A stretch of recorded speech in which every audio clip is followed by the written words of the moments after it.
استعمال کیا تھا وہ الجبرہ نکالنے والے، الجبر والمقابلہ، جابر بن حیان، الخلیل، ایسے بڑے بڑے اکابر جنہوں نے کتابیں لکھی میتھمیٹکس کے اوپر، ان سب کو کریڈٹ جاتا ہے جنہوں نے الجبرہ نکالا، جس کی بنیاد پر آج فلائٹ نکلی.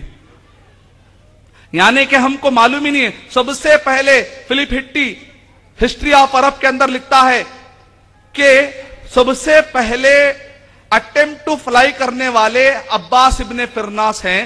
جب انہوں نے اسپین میں کہا کہ انہوں نے دیکھا پرندوں، اللہ تعالیٰ قرآن مجید میں کہہ رہے اے لوگوں کیا تم پرندوں پر غور نہیں کرتے کیسے اڑ رہے ہیں؟ تو عباس ابن فرناس نے کہا پرندوں پر غور کرنے سے یہ تو پتا چلا کہ اس کو پیدا کرنے والا کوئی ہے. آج کے سائنسدان کیسے جانتے ہیں آپ؟ انکمپلیٹ ڈسکوری کرتے ہیں. آج کے سائنسدان کیا ہیں میری نظر میں اگر پوچھے تو میں کہتا ہوں انکمپلیٹ سائنسدان ہیں. کیوں انکمپلیٹ سائنسدان ہیں؟ کیونکہ وہ لوگ کریٹڈ تھنگ کو، جو مخلوقات ہیں اس کو تو ڈسکور کر رہے ہیں، اس کے پیدا کرنے والے کو ابھی تک ڈسکور نہیں کرے. لیکن ماشاءاللہ مسلمان کا چھوٹا بچہ وہ گیلیکسی کو ڈسکور نہیں کیا، لیکن گیلیکسی کو پیدا کرنے والے اللہ سبحانہ و تعالیٰ کو مسلمان کے بچے نے ڈسکور کر لیا، الحمدللہ. تو ایسے وقت پر عباس ابن فرناس نے غور کیا پرندے پر، کیونکہ اللہ تعالیٰ نے کہا پوری مخلوقات تمہارے خدمت کے لیے ہے. انہوں نے غور کیا، نتیجہ کیا نکلا جانتے ہیں؟ عباس ابن فرناس نے کہا کہ مجھے بھی ہوا میں اڑنا چاہیے. تو انہوں نے مچھلی کے لمبے لمبے جو گل آتے ہیں، بڑے بڑے کانٹے آتے ہیں، اس کانٹوں کے اوپر انہوں نے پروں کو، پرندے کے جو پر ہوتے ہیں پروں کو انہوں نے چپکا کر ایک بغل میں اس طرح سے ڈال کے انہوں نے اڑنا شروع کیا. یہ تو اڑ رہا ہوں میں. اس کے بعد پہاڑ سے اڑے، اس کے بعد کہا بڑی جگہ سے اڑے تو اڑ رہے ہیں بیلنس سے. جب ہوا کا دباؤ نیچے جا رہا ہے، گریوٹی فورس کو انہوں نے استعمال کرتے ہوئے کہا کہ تو اڑ سکتا ہوں. بادشاہ، اس زمانے کے بادشاہ ہمارے آؤٹ ڈیٹڈ نہیں تھے. جیسا کہ عیسائی کے بادشاہ کیا کرتے تھے؟ زندہ جلاتے تھے. اس وقت پر مسلمانوں کے بادشاہ کہتے تھے اتنا پیارا کام کر رہے ہو، انسانوں کے فائدے کا کام کر رہے ہو، مسجد سے اڑو. آج ہم کیا کہتے ہیں؟ مسجد میں دنیا کی باتیں مت کرو. مسجد میں ابو بکر رضی اللہ تعالیٰ کی خلافت کہاں پر طے ہوئی؟ ابو بکر رضی اللہ تعالیٰ کی خلافت کی بیعت کہاں ہوئی؟ مسجد میں ہوئی کہ مسجد کے باہر ہوئی؟ مسجد کے اندر ہوئی. خلافت، دنیا چلانے کا کام مسجد میں ہوتا تھا اس زمانے میں. نبی صلی اللہ علیہ وسلم کہتے ہیں پیسہ لینے دینے کی بات، پیسہ لینے دینے کا کام مسجد میں نہیں ہوگا، لیکن پیسے کی لین دین کا کام مسجد میں ہوگا تاکہ آدمی جھوٹ بولنے سے بچ جائے. بات طے ہو سکتی ہے مسجد میں، لیکن پیسہ مسجد کے باہر دیا جائے گا. اس حد تک نبی صلی اللہ علیہ وسلم نے دنیاوی چیزوں کو بھی مسجد میں لایا تاکہ انسانوں کے اندر، آج مسلمان مسجد سے آزاد ہوئے. اس زمانے کے بادشاہ نے کہا مسجد کے اوپر سے چھلانگ لگاؤ. مسجد کے اوپر سے چھلانگ لگا رہے تھے، وہ اڑ رہے تھے. جب وہ نیچے اتر رہے تھے، اترنے کے لیے اتر نہیں سکے، گر گئے. نتیجے میں پیچھے کی ہڈی ٹوٹ گئی. جب ہڈی ٹوٹ گئی تو لوگوں نے پوچھا آپ کی ہڈی کیسے ٹوٹ گئی؟ انہوں نے کہا میں بھی کیسے، حیرت میں ہو گیا. پھر انہوں نے غور کیا کیا بات ہے کہ پرندہ تو گرتا نہیں، بڑی آسانی کے ساتھ وہ اڑتا ہے. تو انہوں نے کہا کہ ہاں پرندہ ہوا میں اڑتا ہے پروں کے ذریعے سے، لیکن جب اترتا ہے تو دم کا استعمال کرتا ہے. میں دم استعمال کرنا بھول گیا تھا. کہا کہ اے لوگوں فیوچر میں اگر تم اڑنا چاہتے ہو تو ذرا دم بھی استعمال کر لو. آج آپ دیکھ لیجئے ایئرپلین میں بھی دم استعمال ہوتے. یعنی کہ اتنا کلیئر فلپ ہٹی اپنی کتاب میں لکھ رہا ہے اس زمانے کے مسلمان ہواؤں میں اڑتے تھے، ہڈی توڑ لیتے تھے، لیکن کائنات میں غور و فکر کرنا نہیں چھوڑتے تھے. لیکن آج ہم غور و فکر نہیں کر رہے کائنات میں. یہ پوری کائنات کی ہم پوجا نہیں کر سکتے. ہم صرف عبادت کریں گے تو کس کی؟ صرف اللہ سبحانہ و تعالیٰ کی عبادت کریں. جب اگر یہ آ جائے گا انقلاب آ کے نہیں آئے گا. اس زمانے میں کیا کہا انقلاب؟ نبی اکرم صلی اللہ علیہ وسلم، یہ جو سائنسدان تھے پورے کے پورے، جب یہ ترقی کرے اسپین میں گئے، ہر جگہ حکومتیں جہاں جہاں جاتے تھے لوگ کہتے تھے آؤ ہمارے پاس آؤ. تو شاعر کہتا ہے رہے اس سے گئی کسی خدا کی وہ بجلی کا کڑکا تھا یا سوتے ہادی عرب کی زمین جس نے پوری ہلا دی. میں کہتا ہوں عرب کی نہیں، نبی صلی اللہ علیہ وسلم نے عالم کی زمین جس نے پوری ہلا دی. جو نہ تھے خود راہ میں، صحابہ کے بارے میں آ رہا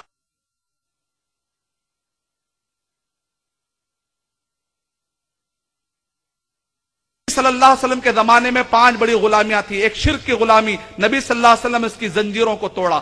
سیکنڈ غلامی معاشرے کی غلامی. اس زمانے میں عورتوں کو حقوق نہیں ملتے تھے اور اسی طرح عورتوں کو ترکہ نہیں ملتا تھا، بلکہ اس حد تک گرے ہوئے تھے کہ باپ اگر 4 شادیاں کیا ہوا ہے جیسے ہی باپ مرتا تھا تو باپ کے بیویوں کو ترکے میں بانٹ لیتے تھے، نعوذ باللہ۔ عورت کو کہتے تھے یہ عورت جا کے لڑتی نہیں ہے لہذا ان کو ترکہ نہیں ملنا چاہیے۔ بیوہ اگر عورت ہو جائے تو اس کو مرغیوں کے کٹھیرے میں رکھ ڈالتے تھے، جب وہ عورت بدبودار ہوتی تھی بعد میں اس کو چڑیا اس کے چڑیا سے اس کو سنگایا جاتا تھا، جب وہ چڑیا مر جاتی تھی تو عقیدہ رکھتے تھے اب اس کی نحوست وہ چڑیا میں چلے گئی، نتیجے میں اب اس کو باہر نکال سکتے ہیں۔ یہ ہے معاشرے کی نحوست۔ اس زمانے میں ایسے معاشرے کی غلامیاں تھی، اس زمانے میں ایسے معاشرے کی غلامیاں تھی۔ نبی اکرم صلی اللہ علیہ وسلم نے آ کر کہا، نبی اکرم صلی اللہ علیہ وسلم نے آ کر کہا کہ عورتیں مردوں کا حصہ ہیں، جس طرح مردوں کے حقوق ہیں عورتوں کے بھی حقوق ہیں، عورتوں کو بھی ترکے میں حصہ ملنا چاہیے۔ عورتوں کے اوپر پردے کی پابندی لگائی گئی کیونکہ عورتوں پر کوئی حملہ نہ کر سکے، لیکن نبی اکرم صلی اللہ علیہ وسلم نے عورتوں کو حقوق دیے اور کہا کہ تمہاری سب سے زیادہ خدمت کا حقدار کون ہے؟ کہا تمہاری ماں۔ کہا کہ کون ہے؟ کہا تمہاری ماں۔ کہا کہ کون ہے؟ تمہاری ماں۔ چوتھے مرتبے پر کہا ٹھیک ہے تم بھی ایک پرائز لے لو، چوتھے مرتبے پر کہا باپ۔ انہیں عورت کا درجہ اس حد تک بڑھایا گیا۔ کہا کہ اگر کسی کو 3 بہنیں ملتی ہیں، اگر وہ 3 بہنوں کی اور 3 بیٹیوں کی اچھی پرورش کرتا ہے تو ایک صحابی نے آ کر کہا ہے نبی اگر 2 بیٹیاں ہوں یا 2 بہنیں ہوں؟ کہا کہ 2 بہنوں اور 2 بیٹیوں کے لیے۔ ایک صحابی نے کہا ہے نبی میرے پاس تو 1 بیٹی ہے 1 بہن ہے۔ کہا کہ جو کوئی بھی 1 بیٹی یا 1 بہن کی اچھی پرورش کر کے اچھا نکاح کروا دیتا ہے تو یہ بیٹیاں اور یہ بچیاں اس کے لیے جہنم سے آڑ بن جائیں گی۔ معاشرے کی جو غلامی تھی، تیسری جو غلامی تھی بری عادتوں کی غلامی، زنا تھا اس زمانے میں، چغل خوری تھی، غیبت تھی، گندی عادتیں تھی، اور اس زمانے میں جوا تھا۔ زنا کیا کرتے تھے؟ باقاعدہ گھروں پر جھنڈے لگا لگا کر لوگوں کو بلاتے تھے اور الگ الگ قسم کے زنا کرتے تھے، نعوذ باللہ من۔ نبی صلی اللہ علیہ وسلم نے آ کر کہا یہ سب چیزیں غلط، یہ سب چیزیں اپنے زندگیوں سے نکالو۔ اس زمانے میں معاشرے میں نسب کسی کا نہیں تھا، لوگ لڑا کرتے تھے۔ اور اسی طریقے سے چوتھی قسم کی غلامی اس زمانے میں معاشی غلامی تھی۔ معاشی غلامی یہ ہے کہ سود کھایا کرتے تھے اور اسی طریقے سے رشوت کھایا کرتے تھے، لوٹ گھسوٹ تھا، ظلم کیا کرتے تھے۔ نبی اکرم صلی اللہ علیہ وسلم نے آ کر کہا سب چیزیں حرام۔ پھر اس کے بعد 5ویں چیز، ایک دوسرے کے خون کے پیاسے تھے اور یہاں تک کہ کہتے تھے اگر تم ظلم نہیں کرو گے تو سامنے والا تم پر ظلم کر لے گا۔ نبی اکرم صلی اللہ علیہ وسلم نے ایسے ملایا کہ اللہ تعالیٰ کہتے ہیں جب مہاجر مدینے کو آئے تو انصار نے کہا یہ لو، یہ 2 زمینیں، ایک زمین تم رکھ لو ایک زمین میں رکھ لیتا ہوں۔ اللہ تعالیٰ نے قرآن مجید میں کہا ہے نبی اکرم صلی اللہ علیہ وسلم لو انفقت ما فی الارض، زمین پوری کی پوری اگر خیرات کر دے تب بھی آپ یہ محبت نہیں ڈال سکتے تھے۔ اللہ تعالیٰ نے یہ محبت ڈالی، اللہ تعالیٰ کی اس نعمت اور اس رحمت کی وجہ سے یہ بھائی بھائی ہو گئے۔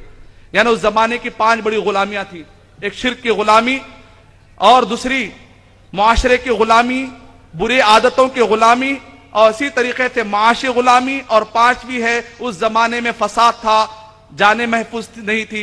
نبی اکرم صلی اللہ علیہ وسلم نے آ کر ایک ایسا معاشرہ دیا، وکیپیڈیا میں لکھا ہوا ہے عمر بن عبدالعزیز رحمت اللہ علیہ نے ایک ایسی حکومت قائم کی کہ ان کے زمانے میں ایک بھی دہشت گردی کا واقعہ پیش نہیں آیا۔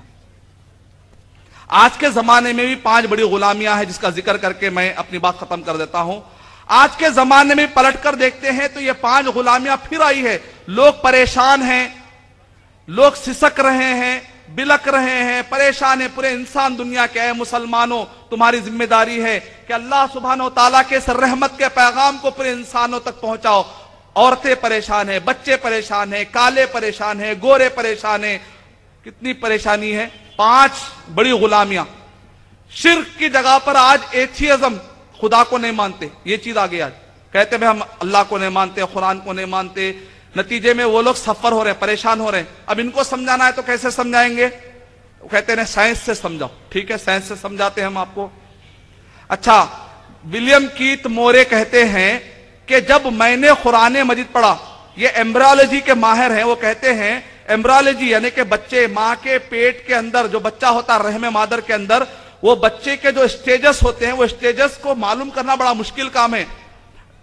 ویک کی بنیاد پر رکھیں گے، دن کی بنیاد پر رکھیں گے، مہینوں کی بنیاد پر رکھیں گے، پتہ نہیں، سمجھ میں نہیں آتا تھا کیسے کریں گے۔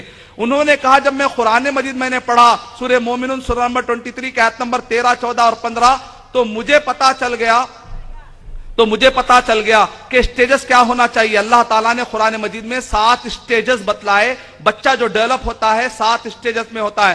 فَخَلَقْنَا الْعَلَقَةَ ثم خلقنا النطفة علقة فخلقنا العلقة مضغة فخلقنا المضغة عظاما فكسونا العظام لحما ثم انشأناه خلقا آخر فتبارك الله احسن الخالقين.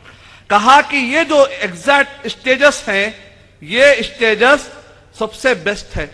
اور کہا کہ علقہ کے بارے میں جو ورڈ آیا ہے اس سے بیسٹ ورڈ دنیا میں کوئی ہو ہی نہیں سکتا. کہا کہ میں ماننے کے لیے تیار ہوں کہ یہ قرآن مجید اللہ سبحانہ وتعالی کی طرف سے, کیونکہ محمد صلی اللہ علیہ وسلم امی تھے, ان کو پڑھنا لکھنا نہیں آتا تھا. انہوں نے ایسی بات کہی جو آج ہم اتنے بڑے بڑے آلات کے ذریعے سے بات کہہ رہے ہیں. تو کچھ شاگردوں نے کہا ہو سکتا ہے کہ محمد صلی اللہ علیہ وسلم اس زمانے میں کوئی آلہ استعمال کیے ہوں گے اور اس کی وجہ سے بول دیے ہوں گے, اللہ کی کتاب ہونا کیا ضروری ہے. تو ولیم کیت مورے نے کہا ہاں بہت بڑا آلہ موجود تھا, ریسرچ کرنے کے بعد عرب کے ڈیزرٹ میں انہیں دفن کر دیا. بیکار بات کر رہے ہیں. یعنی مطلب یہ ہے کہ میں مانتا ہوں کہ کتاب اللہ سبحانہ وتعالی طرف سے. یعنی آج کے جو ایتھیس ہے ان کو بھی سمجھانے کے لیے قرآن مجید ہر زمانے میں یہ معجزہ ثابت ہوتا ہے. آج بھی سائنس کے ذریعے سے الحمدللہ قرآن مجید کا معجزہ ثابت ہو رہا ہے. قرآن ثابت ہو گیا تو ساتھ ساتھ میں کون ثابت ہو گئے؟ حضرت محمد مصطفیٰ صلی اللہ علیہ وسلم بھی ثابت ہو گئے. نبی صلی اللہ علیہ وسلم جو رحمت کا پیغام لے کر آئے وہ قرآن مجید اور صحیح احادیث ہے. یہ رحمت کا پیغام آج کے ایتھیس کو سمجھانے کے لیے بھی طاقتور ہے. سیکنڈ چیز, معاشرے کی غلامیوں میں طبقات کی کشمکش ہے. یہ اوپر والا, یہ دلت, یہ نیچا, میں اس کو نہیں چھوتا, یہ میرا نہیں, یہ کالا, یہ گورا, یہ فلاں زبان کا, یہ فلاں نسل کا. نبی اکرم صلی اللہ علیہ وسلم نے کہا لا فضل لعربی علی عجمی, کسی عربی کو عجمی پر نہیں, کسی عجمی کو عربی پر نہیں, کسی کو کالے کو گورے پر نہیں, کسی کو کسی پر کوئی فوقیت نہیں ہے, صرف اور صرف تقوی کی بنیاد پر.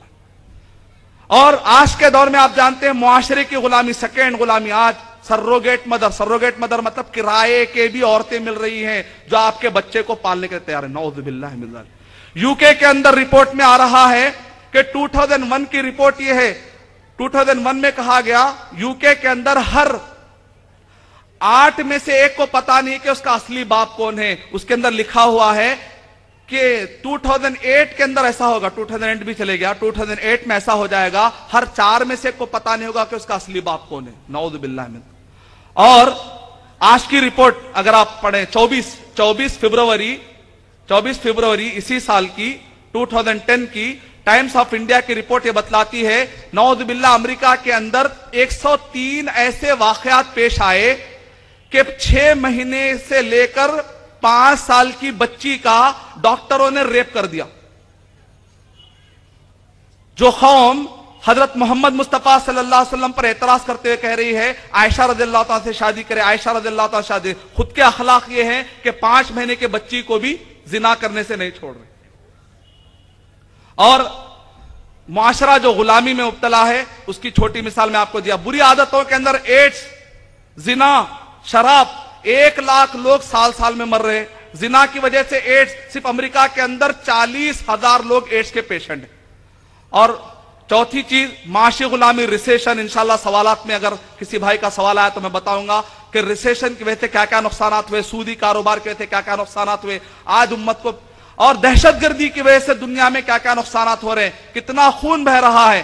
یہ 5 چیزوں کا حل انشاءاللہ سوالات اور جوابات کی روشنی میں بھی سوالات اور جوابات کے وقت پر بھی میں دوں گا انشاءاللہ. آج یہ 5 بڑے غلامیاں پھر ہیں جس کی وجہ سے پورا معاشرہ پریشان ہے. ایسے وقت پر مسلمانوں کی ذمہ داری ہے, ایک مرتبہ اگر کوئی چیز بن گئی کیا دوبارہ بن سکتی ہے کہ نہیں بن سکتی؟ مثال طور پہ ایک نے اگر کوئی کتاب لکھ دی, کیا اس کا زیروکس کاپی نکال سکتے نہیں نکال سکتے؟ نکال سکتے.